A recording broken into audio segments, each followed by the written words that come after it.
Olá pessoal, tudo bom? A gente vai começar nossas aulas sobre genética. E aí eu pulei a primeira aula para não ficar uma coisa tão longa. E só para vocês terem uma noção rapidinho, quando a gente fala em genética, vocês têm que lembrar aí de material genético, de DNA, tá? E para quem não tiver muita lembrança sobre isso, a gente falou tudo sobre em citologia. E aí que não estiver lembrando muito bem, dá uma revisada no conteúdo, senão vocês não vão entender muita coisa não de genética, tá? Mas toda informação genética, seja ela morfológica, seja ela fisiológica, metabólica, toda informação genética está contida no material genético, no nosso DNA, ok? E bom, gente, não tem como falar de genética sem falar do pai da genética, né? Que foi o monge Gregor Mendel, tanto que ele ficou conhecido aí. A genética, né, é conhecida como as leis de Mendel, basicamente. Então foi ele que deu início a esse estudo e começou a pensar que as características, né, que a gente poderia observar, elas estavam contidas em alguma estrutura que não dava para entender muito bem e que essas informações elas eram passadas. Eita, tá chovendo bastante aqui. Elas eram passadas aí de indivíduo para indivíduo, né, de geração para geração, e que algumas características eram dominantes sobre outras, tá? Ele que começou a perceber tudo isso e o estudo dele começou aí com as ervilhas. Então não tem como a gente falar de genética sem falar de Gregor Mendel. Então ele era um monge e ele começou a fazer experimentos ali com as ervilhas que ele mesmo cultivava. E o estudo dele, na verdade, passou despercebido durante muito tempo. Depois da morte dele, foi que validaram o estudo de Mendel. Foi que realmente viram que ele tinha razão nas coisas que ele falava. Bom, pessoal, é uma coisa que todo mundo sempre pergunta, por que a genética tem essa questão de sempre falar das ervilhas, né? Amarelo, rugosa, verde, lisa, né? Todo mundo pergunta. Bom, gente, é porque as ervilhas são fáceis de cultivar. Elas têm um ciclo reprodutivo muito curto, que permitiu, né, que ele pudesse observar as características sendo passadas de geração a geração. Imagina se isso fosse feito com humanos, né? Vamos levar em média aí que uma pessoa engravidasse com 20 anos. Já teria 20 anos ali para acompanhar aquela pessoa. 9 meses para o parto, mais até essa criança crescer. Aí ver se ela parecia com o pai, com a mãe, quais características. Então, seria muito inviável. Então, uma forma assim rápida de poder observar essas características sendo passadas, né, de geração para geração é justamente ter um ciclo reprodutivo bem curto. Ela produz muitas sementes, vocês já devem ter visto em bioestatística, né, que você precisa, todo estudo precisa de uma amostra, e essa amostra tem que ser viável, né, tem que ter um número ali ok para poder fazer seu estudo. Então, a produção de sementes também para viabilizar, né, o estudo e o resultado. Muitas características visíveis a olho nu, então dava para observar se a ervilha, a cor da ervilha, a morfologia da ervilha, a flor, né, do pé de ervilha, a cor da flor. Então, muitas características que davam para ser vistas ali e ver quais dessas características estariam sendo passadas de geração para geração. E fácil autopolinização, tá? Para quem não sabe o termo autopolinização é quando a própria flor se autopoliniza, então ela não precisa do outro indivíduo para polinizar, né, em geral, a semente, tá bom?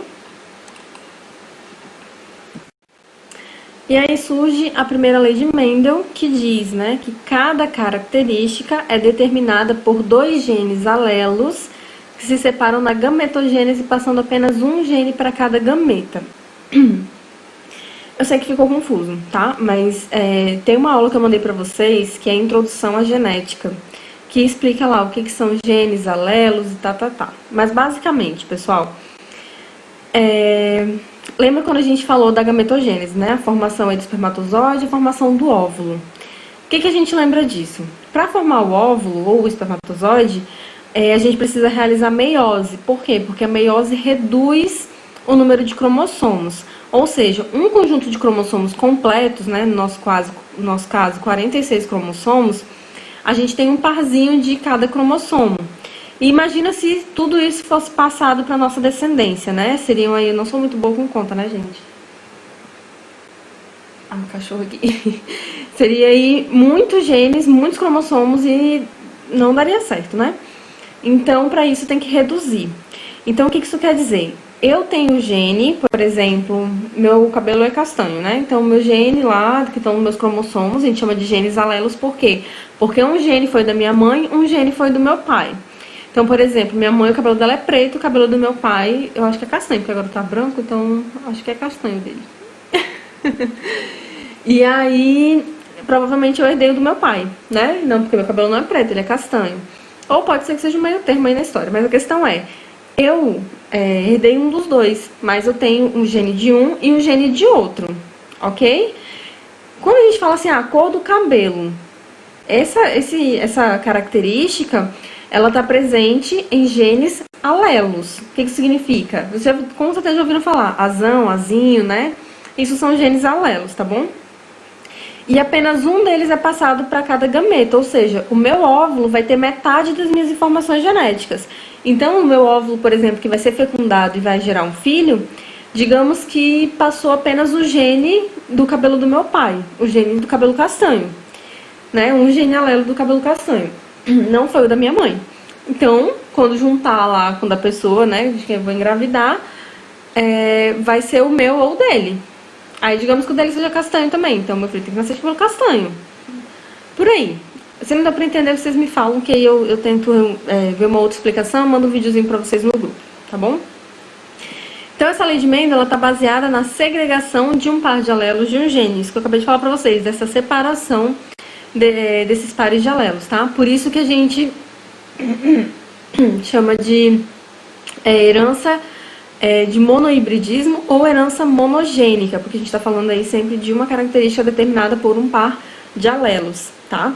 Então, vai se aplicar em casos que apenas um par de alelo está envolvido na herança característica em questão. Vai ficar um pouquinho mais fácil de entender conforme a gente for vendo adiante, tá bom? A principal forma para a gente estudar a genética é fazer essa questão dos genes no cromossomo. Claro que dá para fazer no DNA, né? Que não está condensado, mas é muito mais fácil para fazer observação no cromossomo, tá? Então aí, ó, a gente tem um par de cromossomos homólogos e genes alelos. Então, observem, tem pesão de um lado, pesão do outro. Não sei se vai aparecer aqui a setinha para vocês. Aqui a gente tem um Czinho, aqui a gente tem um Czão. Observem que são as mesmas letras, a diferença pode ser as duas maiúsculas, as duas minúsculas, uma maiúscula, uma minúscula, ok? Já a gente fala sobre isso. Aqui a gente tem o gene que determina a tipagem sanguínea, né? Então aqui, ó, IA e B, essa pessoa veio com tipo sanguíneo AB. E aqui outra característica determinada pelos genes alelos, que aqui no caso são homozigotos recessivos. O que eu quero que vocês entendam? O que são genes alelos? São os genes que vão se encontrar no mesmo local do cromossomo. Quando junta esses cromossomos, eles lembram que eles são parzinhos, né? Esses genes vão estar no mesmo local. Então, na hora de dividir, na hora de fazer a meiose, vai a informação bem certinha. Uma para cada óvulo, uma para cada espermatozoide, porque eles vão estar sempre no mesmo local do cromossomo homólogo. Ok? Então, aí, ó. O P determina o tamanho do pé, o C, a cor do cabelo, o I, que eu falei pra vocês, o tipo sanguíneo, e o último, que é o Azinho, tá relacionado ao temperamento. Então, só pra vocês observarem, tá? A letra que a gente vai usar, gente, tanto faz. Pode ser qualquer letra do alfabeto. W, Y, Z, qualquer letra, não interfere, tá bom? O tipo sanguíneo aqui é sempre pré-determinado. Mas qualquer coisa que eu mandar pra vocês fazerem, Vzão, Vzinho, Azão, Azinho, B, C, D, qualquer letra é a mesma coisa, tá? É só uma forma da gente identificar e fazer aí as probabilidades genéticas de nascer com essa ou outra característica, ok? Aí o que foi que Mendel encontrou nas primeiras experiências dele, tá? Que é a questão da primeira lei de Mendel. Monohibridismo, a gente vai falar de uma característica. Que característica é essa? A cor das ervilhas, ok? E aí, quando a gente começa a estudar essa questão genética, a primeira coisa que a gente tem que fazer é entender o que é uma linhagem pura. Linhagem pura, gente, é aquela que não tem mistura nenhuma, tá? Então, por exemplo, eu vou cruzar só um tipo... Tem até a questão que a gente fala, o pedigree, não sei o que, né? O cachorro com pedigree é muito mais caro, tá. Por quê? Porque é uma linhagem pura, ela não tem mistura genética. Então, por exemplo, aí a gente tem ervilhas, a gente vai falar de uma característica aqui, tá? Então, ervilhas amarelas puras que foram cruzadas com ervilhas amarelas puras, tá? Não tem mistura. A característica amarela, da cor da ervilha amarela, é dominante, por isso azão aí, tá? É dominante e ela é pura, então ela tem que ser azão. Se ela fosse recessiva, pura, azinho, que é o caso da ervilha verde, tá bom? Então aí a gente tem o cruzamento de ervilhas amarelas puras, azão. Toda prole, 100% da prole, se nascer 10 indivíduos, todos vão ser amarelos. Se nascer 100 indivíduos, todos vão ser amarelos. Se nascer 25 indivíduos, todos vão ser amarelos, tá? Todo mundo azão, 100% ervilhas amarelas. E aí ele fez a mesma coisa com as ervilhas verdes, tá? Então a gente tem aí a linhagem pura de ervilhas verdes. Então, nesse caso, verde é uma característica recessiva, representado aí pelo azinho. Então, cruzamento de azinho com azinho dá 100% azinho. Ok? E aí começa, de fato, o que Mendel estava testando. O que ele fez? Ele teve a curiosidade de cruzar ervilhas amarelas puras com ervilhas com ervilhas verdes puras. Aí a gente tem o cruzamento azão, amarelas, com azinho das ervilhas verdes. E aí foi a grande surpresa, a primeira grande surpresa. Toda F1, que a gente chama, P é de parental, F1 é a primeira geração. Toda essa primeira geração só apareceu uma característica, lembrando, gente, que ele via isso a olho nu, ele não sabia como isso acontecia do ponto de vista do DNA, da citologia, isso ninguém entendia, tá? Ele via o quê? Eu cruzei ervilha amarela com ervilha verde e só deu ervilha amarela. Como assim? Cadê a característica da ervilha verde? Certo? Primeira coisa que ele observou. Aí vem essa questão. Então, ele descobriu que a cor amarela da ervilha era dominante, ela dominava sobre a cor verde. Se você cruzar indivíduos puros, amarelos e verdes, todo mundo vai ser amarelo. E aí ele decidiu cruzar a F1 entre si. Então, ele pegou aí os indivíduos que foram resultado daquele primeiro cruzamento e resolveu cruzar eles entre si para ver no que dava, tá? Então, a gente já tem indivíduos que são considerados híbridos, né? Não são mais indivíduos puros, existe uma mistura aí entre linhagens. E aí ele cruzou. Então, ele cruzou indivíduos amarelos, só que heterozigotos, azinho. E aí, pessoal, eu preciso que vocês fiquem muito atentos a essa questão. Homozigoto dominante, anotem aí, tá? Homozigoto dominante, homozigoto recessivo e heterozigoto. Homozigoto dominante, homo vem de igual. Então, se é o dominante, azão. Homozigoto recessivo é o que é igual, pequenininho, azinho. E o heterozigoto é o de diferente, então azinho, ok? E aí, qual foi a surpresa dele nesse caso, gente? Quando ele teve uma F2, que é a segunda geração, ele observou que 3/4, ou 75%, vinham amarelas, mas uma minoria ali, um pouquinho delas, 25% ou 1/4, vinha verde. Ou seja, nessa geração aqui não apareceu nenhuma verde. Já na próxima geração, apareceu uma característica aqui, que era da geração parental. E aí entra a questão, por exemplo, quando tem o pai e a mãe, né? E o filho possui uma característica que não é do pai nem da mãe, mas essa característica pode ser do avô, da avó, pode ser do bisavô. Deu pra entender? Por causa disso aí. Então, Mendel começou a desvendar todas essas questões genéticas. Hoje a gente já entende muito, a gente já sabe que a genética, tudo pode acontecer. Então, às vezes tem aquela questão da pulada de muro, né? Que antes as pessoas desconfiavam muito, se a criança nascia com uma característica diferente, já achavam que a mulher tinha traído, etc. E hoje não, hoje a gente já entende. Pode acontecer? Pode, né, gente? Mas já existem explicações genéticas aí para essas características que podem ser herdadas aí de geração para geração e não necessariamente tem que aparecer na próxima geração, pode aparecer na geração posterior, tá? Acho que dá para entender, né? E na genética a gente tem também algumas variações aí dessa dominância, tá? A gente tem uma dominância completa. O que é a dominância completa? É quando o alelo que é recessivo, o azinho, ele só se manifesta se ele tiver em homozigose, ou seja, a característica azinho do azinho só vai aparecer se esse alelo tiver em homozigose, ou seja, se ele for azinho. Isso quer dizer que se tiver azão ou azão-azinho, a característica do azão é que vai prevalecer, uma dominância completa. Então, o azão é a cor preta e o azinho a cor branco. Então, se você tiver azão-azinho, por exemplo, não vai aparecer branco, tá? Vai ser preto, só que preto é heterozigoto. Espero ter dado para entender. Já na dominância incompleta, o indivíduo heterozigoto vai apresentar um fenótipo diferente. Quem não entendeu o que é fenótipo, é uma coisa também muito importante que tem na aula de introdução à genética. Genótipo e fenótipo. Genótipo é aquilo que a gente não consegue enxergar, tá? Essas são as características presentes no DNA, basicamente, nos nossos genes.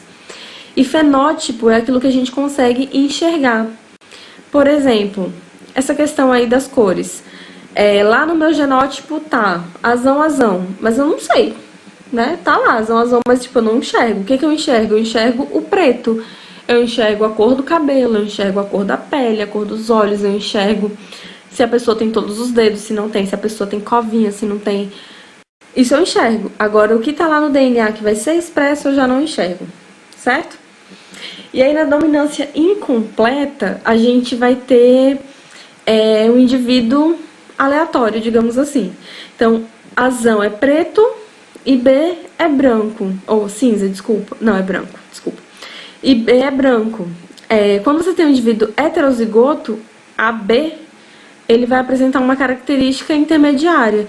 Não vai ser preto nem branco e nem vai ser malhado preto e branco. Vai ser cinza.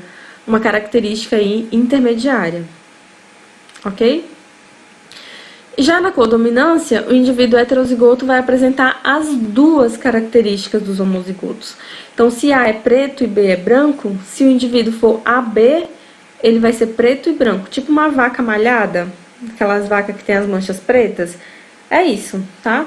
Ela não consegue definir a cor, então ela vai apresentar as duas características.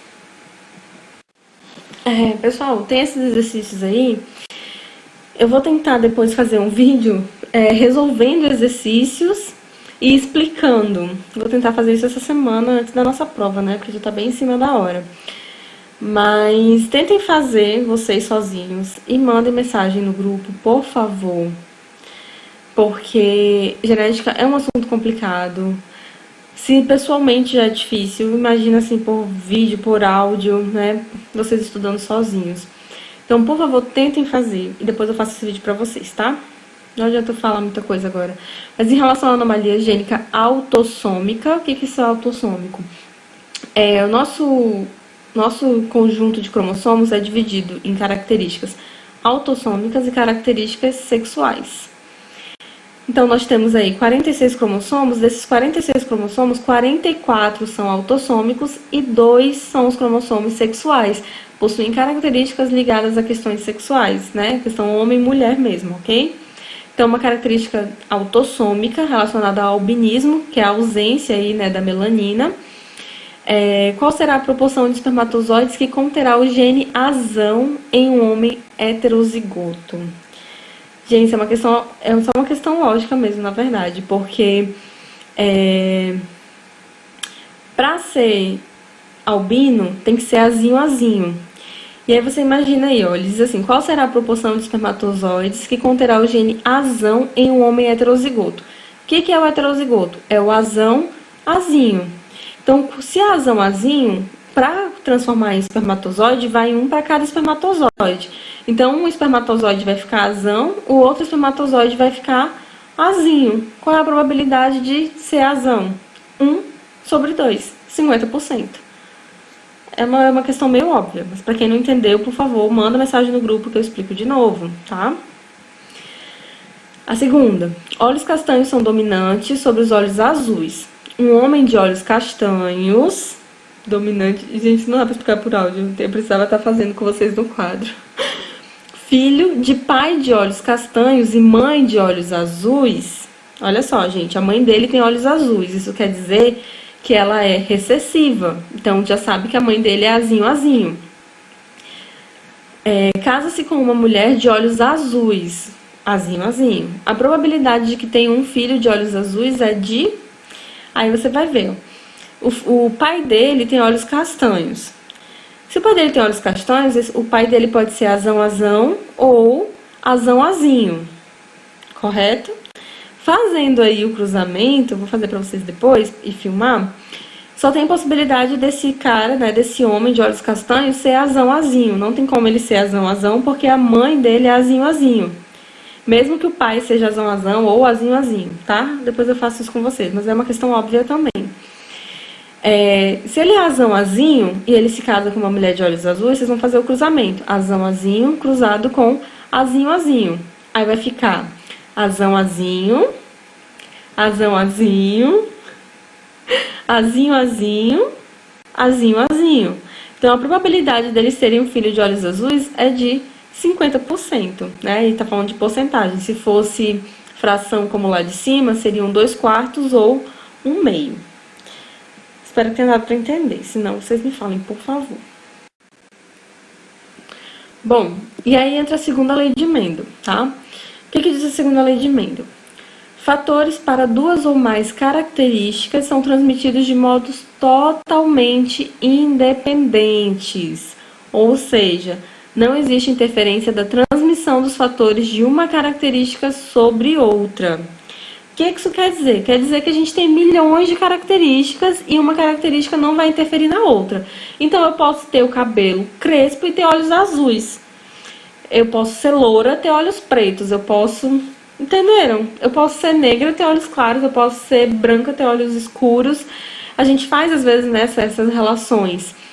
E uma característica não tem nada a ver com a outra, tá? Uma característica não vai interferir na outra. Então, aí no caso, voltando para as ervilhas, agora a Mendel vai testar a cor da ervilha e a morfologia dela, a forma dela. Acho que deu para entender, né? Então, a forma da ervilha, com a cor da ervilha, com a cor da flor, são características independentes, tá? E elas são distribuídas aí de forma aleatória, não tem como determinar. Então, tudo é possível na genética por causa disso aí, tá bom? Então, começa a complicar um pouquinho, porque a gente vai falar de duas características, tá? O V vai ser relacionado à cor da ervilha e o R vai ser relacionado à morfologia, tá? Então, a gente tem o cruzamento de duas linhagens puras. Ervilhas amarelas e lisas, Vzão, Rzão. E ervilhas puras, verdes e rugosas. Vzinho, Rzinho. Então, características dominantes e características recessivas. Então, aí tem o cruzamento da geração parental. Vzão, Rzão, com Vzinho, Rzinho. Qual é a principal forma de fazer isso aqui? Retirar os gametas, né? O que são os gametas? É o que vai no espermatozoide ou no óvulo. Todo espermatozoide ele vai receber um Vzão e um Rzão. Todo óvulo vai receber um Vzão e um Rzão, certo? Aqui é a mesma coisa.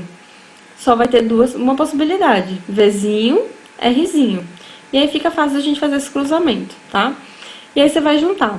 Vai ficar Vzão, Vzinho, Rzão, Rzinho. Aqui no caso, gente, a gente tá falando de características, de genes.